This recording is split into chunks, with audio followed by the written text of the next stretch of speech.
Hello, I'm John, and this is a product spotlight. We have a model from Atlas today that we're going to look at, so let's head over to the workbench.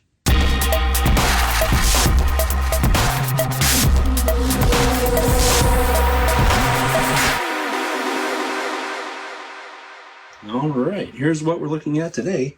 This is an FMC 5077 double-door boxcar. This model is HO scale. It's made by Atlas. It comes from Atlas's Master Series. Looking at the website, I see that they have an undecorated version of this model for $34.95, and the decorated models go for $42.95.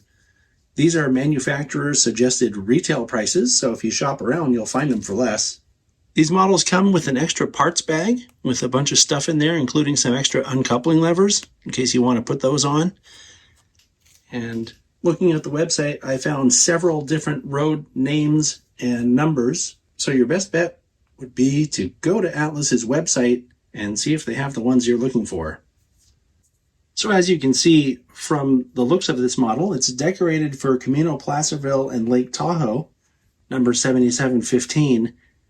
And the physical details on this model are pretty astounding.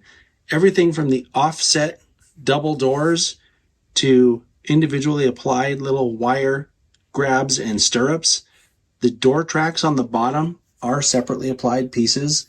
The detail around the doors themselves is pretty astounding. And all of the printing on this model is legible.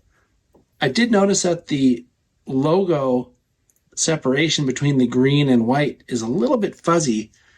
That might actually be an intended detail. I don't know because I don't have a prototype photo of this, but I'm going to show you something later that makes me think that the logo is supposed to look like that. The level of detail on the brake end of this model is pretty outstanding.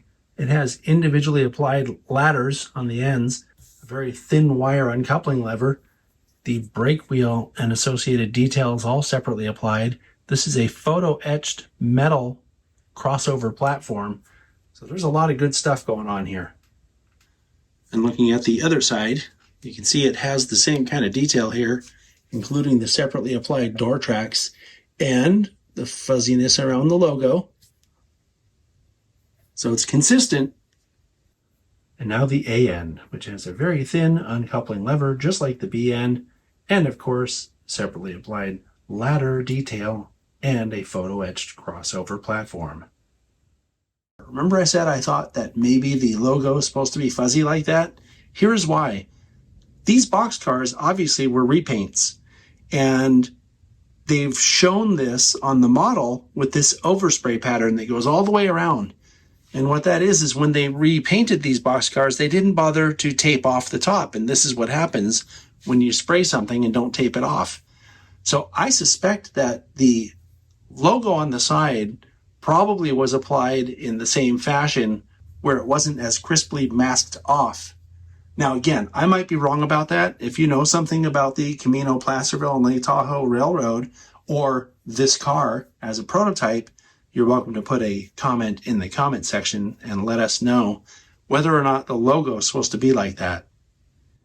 And now we'll take a quick look at the bottom of the car. You can see it has a lot of separately applied brake rigging detail. Has metal wheels, right? And these are, in fact, factory installed, body mounted knuckle couplers. I think Atlas has done a fine job with this model. There's a lot of very interesting sort of prototypical stuff that they've included. And I'm talking about things like the overspray on the roof. The really fine uncoupling levers on the ends also look great. But there's something about the doors and that separately applied door track that goes along the bottom of the door that to me sort of stands out on this model. So great job, Atlas. I'll see you next time.